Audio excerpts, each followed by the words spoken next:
Hello my dear children, welcome back. आज हम शुरू करने जा रहे हैं चैप्टर 10 फाइनेंशियल मार्केट्स। सबसे पहले सिलेबस देख लीजिए सीबीएसई करिकुलम के हिसाब से इस चैप्टर में हमें क्या-क्या प्रिपेयर करना है, क्या-क्या अंडरस्टैंड और लर्न करना है। तो सबसे पहले हम अंडरस्टैंड करेंगे फाइनेंशियल मार्केट का कॉन्सेप्ट। फिर उसके बाद हम फाइनेंशियल मार्केट्स को क्लासिफाई करेंगे in two categories, money market and capital market. तो फिर सेकंड टॉपिक जो हम करेंगे वो करेंगे understanding the concept of money market, और जो थर्ड टॉपिक हम करेंगे वो करेंगे understanding the concept of capital market.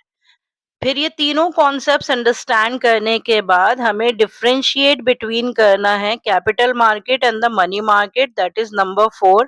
और डिफरेंशिएट करना है primary market and the secondary market, that is number 5। उसके बाद हमें कॉन्सेप्ट अंडरस्टैंड करना है स्टॉक एक्सचेंज का, उसके सारे फंक्शंस और उसका ट्रेडिंग प्रोसीजर। तो तीन टॉपिक्स हमें करने हैं 6, 7 and 8 in the stock exchange, that is the concept of stock exchange, then the functions of stock exchange and the trading procedure of the stock exchange. उसके बाद last but not the least is SEBI, securities and exchange board of India. तो सेबी से related भी हमें दो topics और करने हैं, functions of security and exchange board of India and objectives of security and exchange board of India. आप ये देख सकते हैं बच्चों, इस पूरे चैप्टर में हमें टोटल 10 टॉपिक्स कवर अप करने हैं और ये बहुत छोटे छोटे से टॉपिक्स हैं। इन टॉपिक्स की नंबरिंग मैंने आपके सामने यहाँ पर लेफ्ट हैंड साइड पे कर रखी है। सारे कॉन्सेप्ट्स हमें करने हैं, सिर्फ बहुत डिटेलिंग इसकी नहीं करनी है। सबसे पहले हम करेंगे फाइनेंशियल मार्केट्स के फाइनेंशियल मार्केट्स जो हैं वो कहते किसे हैं। फाइनेंशियल मार्केट्स को हम दो कैटेगरीज में डिवाइड करेंगे, money market and capital market. दोनों मार्केट्स का हम कॉन्सेप्ट अंडरस्टैंड करेंगे। फिर उसके बाद कैपिटल मार्केट को भी दो फर्दर सब कैटेगरीज में हम डिवाइड करेंगे, primary markets and secondary markets.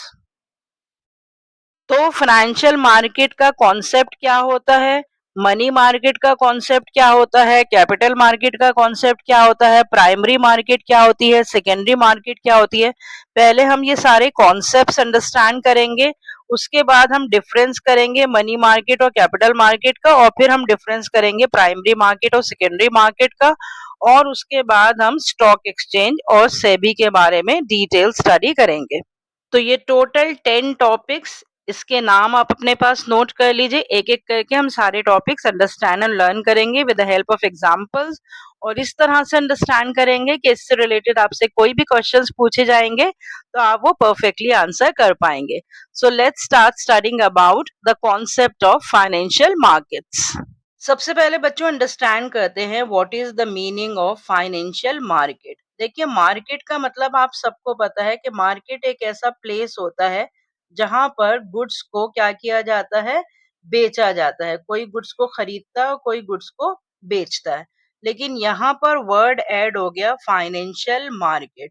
तो यहाँ पे गुड्स की बाइंग एंड सेलिंग से रिलेटेड बात नहीं होगी, यहाँ पर बात होगी फाइनेंशियल असेट्स से रिलेटेड। फाइनेंशियल मार्केट एक ऐसी ऑर्गेनाइज्ड इंस्टीट्यूशनल स्ट्रक्चर को कहते हैं और एक ऐसे मैकेनिज्म को कहते हैं जिससे फाइनेंशियल असेट्स क्रिएट किए जाते हैं और एक्सचेंज किए जाते हैं। ये बहुत ही इंपॉर्टेंट कीवर्ड्स है कि सिर्फ exchange of the financial assets को ही हम फाइनेंशियल मार्केट्स में नहीं लेते हैं। Creation and exchange of the financial assets जिस मार्केट में होता है उसे हम कहते हैं फाइनेंशियल मार्केट। तो अब आपको समझना होगा कि what is the meaning of the financial assets. Financial assets का मतलब होता है वेरियस सिक्योरिटीज, जिनके बारे में हम क्लास 11th में ऑलरेडी पढ़ चुके हैं। शेयर्स के बारे में, डिबेंचर्स के बारे में, बॉन्ड्स के बारे में, बहुत सारे फाइनेंशियल इंस्ट्रूमेंट्स के बारे में। तो जब अभी हम डिटेल में करेंगे मनी मार्केट के बारे में और कैपिटल मार्केट के बारे में, तो इन सारे इंस्ट्रूमेंट्स को हम दोबारा से रिवाइज करेंगे, रिकैप करेंगे। और ये जो सारे इंस्ट्रूमेंट्स, जो फाइनेंशियल इंस्ट्रूमेंट्स होते हैं, जो एक्सचेंज होते हैं फाइनेंशियल मार्केट में, उनको कहा जाता है financial assets. So financial markets refer to the institutional arrangement for dealing in the financial assets and the credit instruments. It is a market for creation and exchange of financial assets. Financial markets exist whenever a financial transaction occurs. तो जब भी कभी कोई financial transaction होगी between the two parties, तो हम कहेंगे कि it is a transaction taking place in the financial market. तो जिस तरह से एक नॉर्मल मार्केट का फिजिकल एग्जिस्टेंस होता है, उस तरह से फाइनेंशियल मार्केट्स का कोई प्रॉपर फिजिकल एग्जिस्टेंस नहीं होता है। अगर इलेक्ट्रॉनिकली भी कोई फाइनेंशियल ट्रांजैक्शन हो रही है बिटवीन द टू पार्टीज, जो कि बाय और सेल कर रहे हैं financial assets, so that transaction will be called as the financial transaction. और जहां पर वो फाइनेंशियल ट्रांजैक्शन हो रही है उसको कहा जाएगा फाइनेंशियल मार्केट। तो एक लाइन में आपको अंडरस्टैंड और लर्न करना है कि financial markets are the markets which are related to creating an exchange of financial assets. और डिटेल में अंडरस्टैंड करते हैं कॉन्सेप्ट ऑफ फाइनेंशियल मार्केट उसके नेचर के साथ। आप यहाँ पर देख सकते हैं कि इस डायग्राम में पूरा फाइनेंशियल सिस्टम बना हुआ है। हाउस होल्ड सेक्टर दिखा रखा है जो कि सेविंग्स करते हैं। उसके अलावा यहाँ दिखा रखे हैं बैंक्स, कि हाउस होल्ड्स के पास से बैंक में जो सेविंग्स है वो डिपॉजिट की जाती है। फिर यहाँ पर दिखा रखी है फाइनेंशियल मार्केट्स, कि हाउस होल्ड्स की तरफ से ही जो सेविंग्स होती हैं वो फाइनेंशियल मार्केट्स में भी मूव करती हैं। और जो बिजनेस फर्म्स होती हैं इनको कहा जाता है डेफिसिट यूनिट्स। ये बिजनेस फर्म जो हैं वो बैंक से पैसा लेती हैं और फाइनेंशियल मार्केट से भी पैसा लेती हैं। जो पैसा फाइनेंशियल मार्केट्स के पास आया होता है थ्रू द हाउस होल्ड्स, वो पैसा फाइनेंशियल मार्केट्स किसको सप्लाई करती हैं? To the business firms. जो पैसा बैंक्स के पास आया होता है थ्रू द हाउस होल्ड्स, वही पैसा बिजनेस फर्म्स को बैंक सप्लाई करते हैं। तो हम ये देख सकते हैं कि फाइनेंशियल मार्केट्स जो हैं वो इंटरमीडियरीज का काम करती हैं between the deficit units and the surplus units. Surplus units माना जाता है हाउस होल्ड्स को और डेफिसिट यूनिट्स माना जाता है बिजनेस फर्म्स को। So financial markets serve as a link between the savers and the borrowers. Savers are the households and they are known as the surplus units, and business enterprises are called the deficit units. तो business enterprises को पैसा चाहिए होता है और वो पैसा actually उन्हें हाउस होल्ड से मिलता है, लेकिन डायरेक्ट हाउस होल्ड से कम पैसा मिलता है। हाउस होल्ड जो है अपना पैसा या तो बैंक में जमा कराते हैं या हाउस होल्ड्स अपना पैसा फाइनेंशियल मार्केट्स में इन्वेस्ट करते हैं, और फिर बैंक्स और फाइनेंशियल मार्केट्स जो हैं वो बिजनेस फर्म्स को पैसा सप्लाई करती हैं। So that is why the financial markets are the intermediaries between the deficit units and the surplus units. With the help of these financial markets, the funds are transferred from the supply side to the demand side, and this function of the financial market is called the allocative function. ये बहुत ही important function है, इस पे आपको अलग से question भी पूछा जा सकता है कि what is the allocative function of the financial market. तो एलोकेटिव फंक्शन का मतलब transfer of the funds from the supply side to the demand side, and allocative function of the financial market means linking the savers and the investors by mobilizing funds between them. तो सेवर्स और investors को link करना एक दूसरे से, किस तरह से कि उनके फंड्स को मोबिलाइज करना, जिनके पास सरप्लस फंड्स हैं उनसे फंड्स को ट्रांसफर करके कहाँ पहुंचाना, जिनके पास डेफिसिट फंड्स हैं। तो फंड्स को सप्लाई साइड से डिमांड साइड पे ट्रांसफर करने के फंक्शन को हम कहते हैं allocative function of the financial market. और आप यहाँ पर देख सकते हैं that there are two major alternative mechanisms through which the allocation of funds can be done, जो अभी हमने डायग्राम में डिस्कस करा। बैंक्स के थ्रू, कि households deposit their surplus funds with the banks who in turn lend these funds to the business units. और दूसरा mechanism है financial markets. Households directly buy the equity shares and the debentures offered by the companies through the financial markets. तो इस तरह से इस पूरे diagram से हमें समझ में आता है कि किस तरह से मनी और फंड्स जो हैं वो सर्कुलेट होते हैं between the deficit units and the surplus units. और इस पूरे एक्सचेंज में जो इंटरमीडियरीज का काम करते हैं बैंक्स और फाइनेंशियल मार्केट्स करते हैं, जो कि एलोकेटिव फंक्शंस परफॉर्म करती हैं। अब क्लासिफिकेशन देखते हैं फाइनेंशियल मार्केट्स का।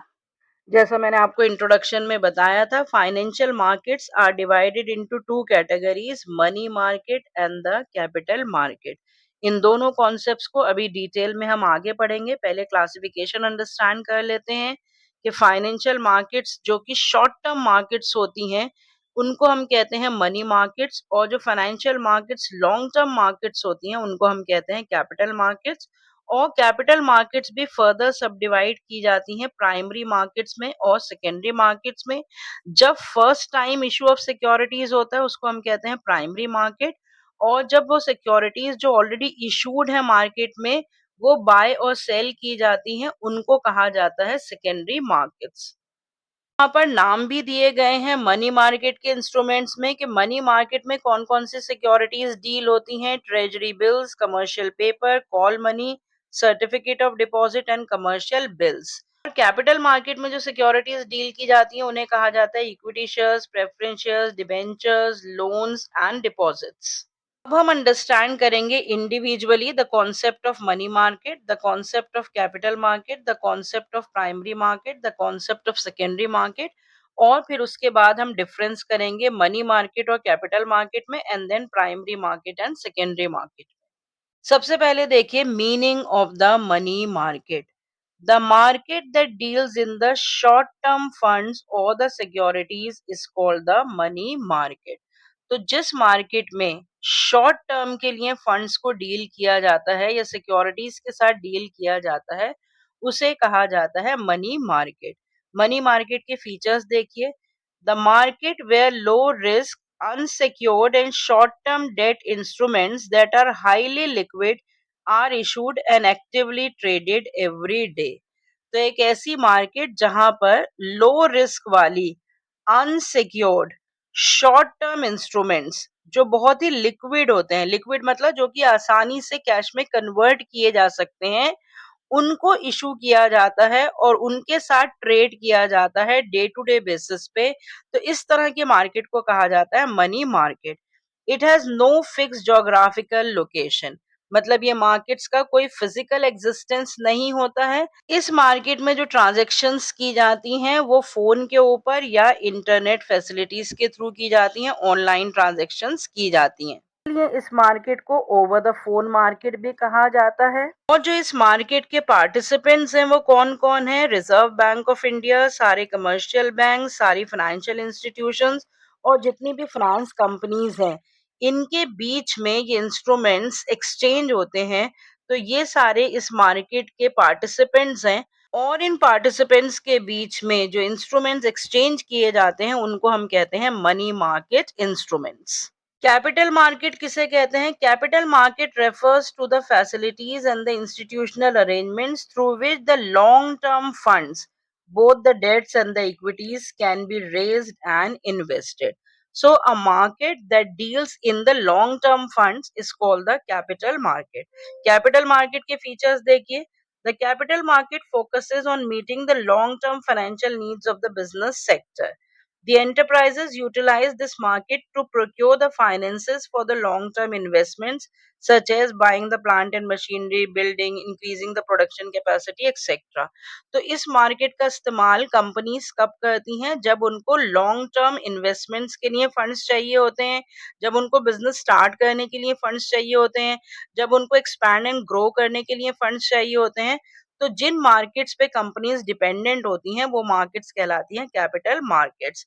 The funds in the capital markets are raised by the issue of variety of the long term securities, जिनका मेच्योरिटी पीरियड 1 साल से ज्यादा होता है। Equity shares, preference shares, debentures, bonds. Investment in the capital market securities does not necessarily require a huge financial outlay because the value of units of these securities is generally very low. तो जो capital market के instruments हैं, जिनकी हमने अभी बात की है, equity shares, preference shares, debentures और बॉन्ड्स, उनकी वैल्यू 10 रुपए से शुरू हो जाती है, 100 रुपए, 1000 रुपए, इस तरह से इनकी वैल्यूज होती हैं। तो इसीलिए कहा जाता है कि ह्यूज इन्वेस्टमेंट्स जो है वो कैपिटल मार्केट में रिक्वायर्ड नहीं होती है। स्मॉल इन्वेस्टमेंट्स भी की जा सकती हैं by buying the securities worth ₹10, worth ₹100 each, worth ₹1000 each. तो जो इन्वेस्टमेंट आउटले होता है कैपिटल मार्केट का, वो कम होता है as compare to the money market. Money market instruments की वैल्यू ज्यादा होती है।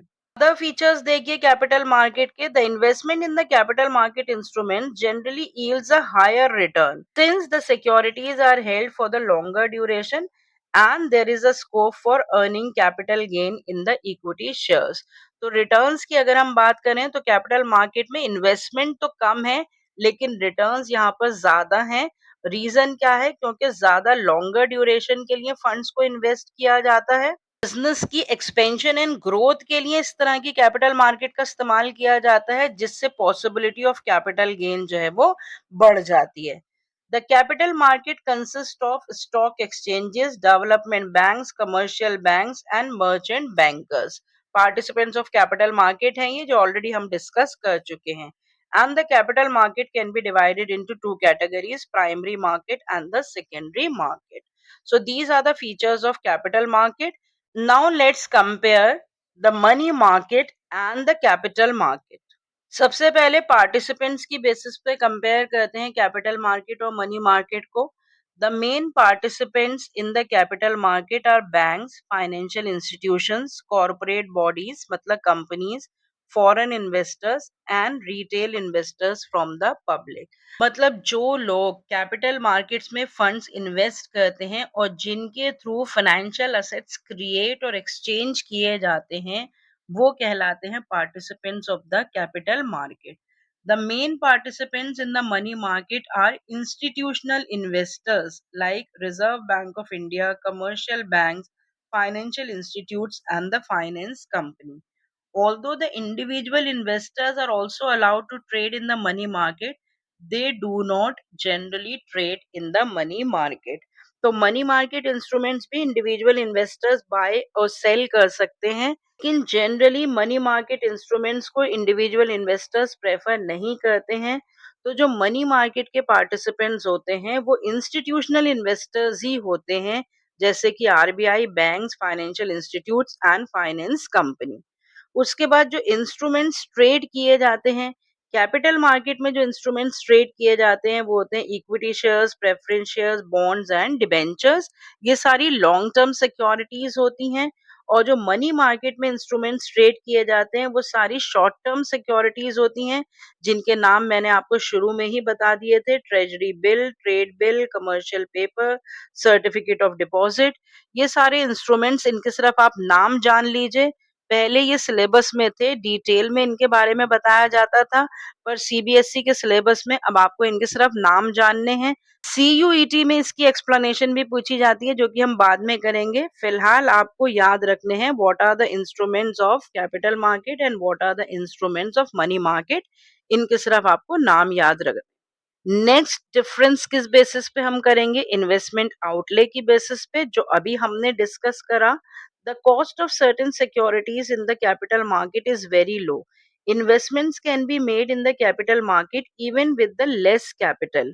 For example, the price of the share can be as low as ₹10 and 100। तो अभी हमने डिस्कस करा कि कैपिटल मार्केट में इन्वेस्टमेंट आउटले लो होता है क्योंकि जो प्राइसेस ऑफ द सिक्योरिटीज होते हैं वो बहुत लो होते हैं, ₹10 से शुरू हो जाते हैं, ₹100, ₹1000। लेकिन the cost of instruments is very high in the money market. The investments in the money market require huge capital outlay. For example, the minimum price of one treasury bill is 25,000। तो यहाँ पर जो भी instruments होते हैं उनकी value thousands of rupees में होती है। और एक एग्जांपल यहाँ पर दिया कि ट्रेजरी बिल जो है वो 25,000 का मिनिमम होता है। कुछ ऐसे मनी मार्केट इंस्ट्रूमेंट्स होते हैं जो कि मल्टीपल्स ऑफ थाउजेंड्स में ही उनकी इन्वेस्टमेंट होती है।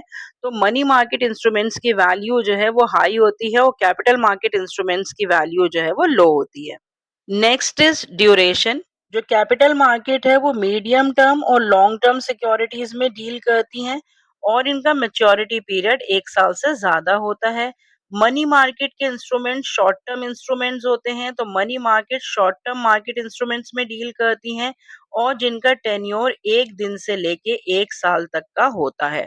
लिक्विडिटी की अगर हम बात करें, the convertibility into the cash, तो कैपिटल मार्केट इंस्ट्रूमेंट जो हैं वो आसानी से कैश में कन्वर्ट नहीं होते हैं, लेकिन फिर भी उनके अंदर गुड लिक्विडिटी होती है। लेकिन ज्यादा लिक्विडिटी जो होती है वो मनी मार्केट इंस्ट्रूमेंट्स में होती है, क्योंकि ये इंस्ट्रूमेंट्स आसानी से कैश में कन्वर्ट हो जाते हैं और इन इंस्ट्रूमेंट्स को डिस्काउंट भी कराया जा सकता है। कहाँ से? The discount and the finance house of India limited, DFHI, इसकी फुल फॉर्म आप याद कर लेंगे, इसके ऊपर 1 मार्क का क्वेश्चन भी आ सकता है। ये एक पर्टिकुलर इंस्टीट्यूशन है जो कि मनी मार्केट इंस्ट्रूमेंट्स को डिस्काउंट करता है। नेक्स्ट देखिए, अगर सेफ्टी की बात करें तो इंस्ट्रूमेंट्स जो कैपिटल मार्केट के होते हैं उसमें हाई रिस्क होता है, क्योंकि ये लंबे पीरियड के लिए इन्वेस्टमेंट्स होती हैं। लेकिन मनी मार्केट इंस्ट्रूमेंट जो हैं उनमें लो रिस्क होता है या नेग्लिजिबल रिस्क होता है, क्योंकि जो इशूअर्स होते हैं मनी मार्केट के उनकी क्रेडिट वर्दीनेस बहुत स्ट्रांग होती है। जितने भी banks, financial institutes, financial companies होती हैं, they have a strong credit worthiness, they are financially strong, तो इसमें पैसा डूबने के चांसेस कम होते हैं। तो अगर सेफ्टी की बात करें तो कैपिटल मार्केट्स में सेफ्टी कम होती है, लेकिन मनी मार्केट्स में सेफ्टी ज्यादा होती है। एक्सपेक्टेड रिटर्न्स की बात करें तो एक्सपेक्टेड रिटर्न्स जो हैं वो कैपिटल मार्केट में हायर होते हैं। Greater the risk the greater the profitability, ये हमें सबको पता है। तो possibility of earnings on the investments in the capital market is high because the securities are held for the longer duration। लेकिन जो expected returns होते हैं मनी मार्केट में वो लो होते हैं। रीजन बीइंग कि शॉर्ट पीरियड के लिए फंड्स को इन्वेस्ट किया जाता है और अमाउंट ऑफ इन्वेस्टमेंट भी ज्यादा होता है, उसके कंपैरिजन में उतनी अर्निंग्स नहीं मिल पाती। कैपिटल मार्केट में रिस्क भी ज्यादा है और रिटर्न्स भी ज्यादा है, मनी मार्केट में रिस्क भी कम है और रिटर्न्स भी कम है। अब हमने मनी मार्केट और कैपिटल मार्केट को कंपेयर कर लिया है। अब हम करेंगे कैपिटल मार्केट की क्लासिफिकेशन, जो मैं ऑलरेडी आपको बता चुकी हूँ कि capital market is divided into 2 categories, primary market and the secondary market. एक एक दो दो लाइनों में इनकी डेफिनेशन को आप याद कर लेंगे। Primary market refers to the market where as the securities are sold for the first time. It is also known as the new issue market. तो जहां सिक्योरिटीज को पहली बार बेचा जाता है उसको हम कहते हैं प्राइमरी मार्केट, इसीलिए क्योंकि सिक्योरिटीज को पहली बार बेचा जाता है तो इसको हम न्यू इशू मार्केट भी कहते हैं। It deals with the new securities, new market है तो न्यू सिक्योरिटीज के साथ ये डील करती है। In the primary market, the securities are issued either by the initial public offer or further public offer। तो काफी सारे मेथड्स होते हैं प्राइमरी मार्केट में सिक्योरिटीज इशू करने के, वो मेथड्स हमें सिलेबस में कवर अप नहीं करने हैं, लेकिन आपको कुछ इंपॉर्टेंट मेथड्स पता होने चाहिए कि प्राइमरी मार्केट्स में इनिशियल पब्लिक ऑफर के थ्रू कंपनीज जो है अपनी सिक्योरिटीज को for the first time issue करती हैं। सेकेंडरी मार्केट्स जो होती हैं वो मार्केट्स होती हैं जहां पे सेल एंड परचेज होती है प्रीवियसली इशूड सिक्योरिटीज की। So once the securities are issued to the public, they can be resold or offered again to the others through the brokers and the intermediaries. So the place where these activities are undertaken are called the secondary markets and the stock exchanges. Now let's have a look of the difference between the primary markets and the secondary markets. सबसे पहले compare करते हैं on the basis of the securities traded. Shares and securities are issued for the first time by the new companies as well as by the existing companies। मतलब securities तो first time issue की जाती हैं primary market में, लेकिन companies नई भी हो सकती हैं और पुरानी भी हो सकती हैं। सिक्योरिटीज लेकिन नई होती हैं। सेकेंडरी मार्केट में जो सिक्योरिटीज डील की जाती हैं वो एग्जिस्टिंग सिक्योरिटीज होती हैं, न्यू सिक्योरिटीज नहीं होती हैं। Another comparison is regarding the buying and selling, क्योंकि अभी हमने देखा कि प्राइमरी मार्केट में कंपनीज जो हैं वो सिक्योरिटीज को फर्स्ट टाइम इशू करती हैं। So companies sell the shares and securities directly to the investors through an intermediary. तो प्राइमरी मार्केट्स में सिर्फ बाइंग ऑफ द सिक्योरिटीज जो है वो टेक प्लेस होती है because the investors buy from the companies, लेकिन सेकेंडरी मार्केट्स में both buying and selling takes place with the brokers at a certain commission without the involvement of the issuing company. तो यहाँ पर company का involvement नहीं होता, investors और investors ही आपस में शेयर्स को बाय और सेल करते हैं, और यहाँ पे कंपनी का इन्वॉल्वमेंट होता है, इन्वेस्टर्स डायरेक्ट कंपनी से बाय करते हैं।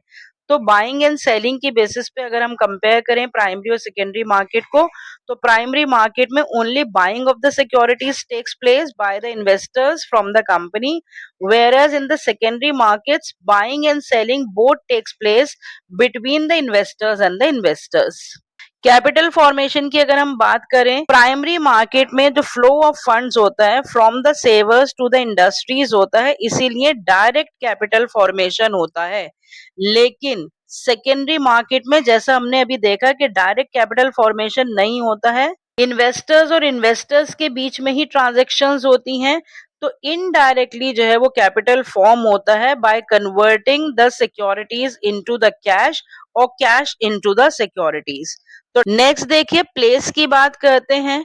जो प्राइमरी मार्केट्स होती हैं उनका कोई फिक्स प्लेस या स्पेसिफिक ज्योग्राफिकल प्लेस नहीं होता है। सेकेंडरी मार्केट्स का स्पेशल और फिक्स प्लेस होता है जिनको हम कहते हैं स्टॉक एक्सचेंजेस, और वहां पर भी अगर ऑनलाइन ट्रांजैक्शंस होती हैं तो हम कहेंगे कि उसका कोई फिक्स प्लेस नहीं होता है। प्राइस डिटर्मिनेशन प्राइमरी मार्केट में कैसा होता है, it is determined by the management of the company. तो जो सिक्योरिटीज के प्राइसेस होते हैं उनको कौन तय करता है प्राइमरी मार्केट में, कंपनीज की मैनेजमेंट तय करती है कि कितने प्राइसेस पे वो अपनी सिक्योरिटीज को बेचेंगी। लेकिन सेकेंडरी मार्केट में जो प्राइसेस होते हैं वो डिमांड एंड सप्लाई कंडीशंस पर डिटरमाइन किए जाते हैं। Last but not the least is sequence of trading. The trading of shares and other securities take place first in the primary market. तो सीक्वेंस क्या होता है कि पहले प्राइमरी मार्केट में सिक्योरिटीज ट्रेड की जाती हैं, और एक बार जब वो प्राइमरी मार्केट्स में ट्रेड कर ली जाती हैं, then the securities can be traded in the secondary market only after being issued in the primary market. तो ये तो बहुत ही क्लियर है कि सबसे पहले जो न्यू सिक्योरिटीज हैं by the new companies and the old companies, वो पहले प्राइमरी मार्केट में बेची जाती हैं। इन्वेस्टर्स डायरेक्टली शेयर्स या डिबेंचर्स या सिक्योरिटीज को खरीदते हैं कंपनीज के, और फिर इन्वेस्टर्स खरीदने के बाद बिटवीन द इन्वेस्टर्स जो ट्रांजैक्शंस होती हैं वो सेकेंडरी मार्केट्स में होती हैं। आज के लेक्चर में बच्चों हमने कवर अप कर लिया definition of financial market, definition of capital market, definition of money market, definition of primary market and definition of secondary market, capital market और मनी मार्केट का difference as well as primary market और secondary market का difference. तो more then 50% syllabus हमने आज cover up कर लिया है इस चैप्टर का। अब हमें स्टॉक एक्सचेंज और सेबी के बारे में कुछ और डिटेल स्टडी करनी है, that we shall cover up in the next lecture. So see you next time with a continuation of the chapter Financial Markets. Till then, goodbye, stay healthy and connected.